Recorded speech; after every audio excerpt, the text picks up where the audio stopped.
Praise lord friends, ఈరోజు పరిశుద్ధాత్మ మనతో మాట్లాడుతున్న మాట కీర్తన గ్రంథము 125 అధ్యాయము 1వ వచనము. యెహోవా యందు నమ్మిక ఉంచువారు కదలక నిత్యము నిలుచు సియోను కొండవలే ఉందురు. ఆమేన్.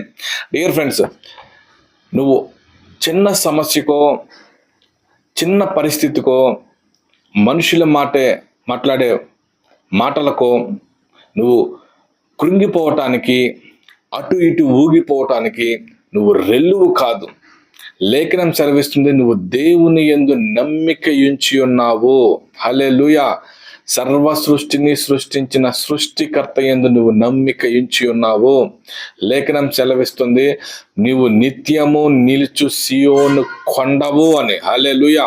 చిన్న సమస్యకి నువ్వు ఊగిపోవటానికి రెల్లువు కాదు, కొండవని జ్ఞాపకం తెచ్చుకో. ప్రతి సమస్య తాత్కాలికము. ఆ సమస్య నుంచి దేవుడు నిన్ను విడిపించడానికి సమర్థుడు.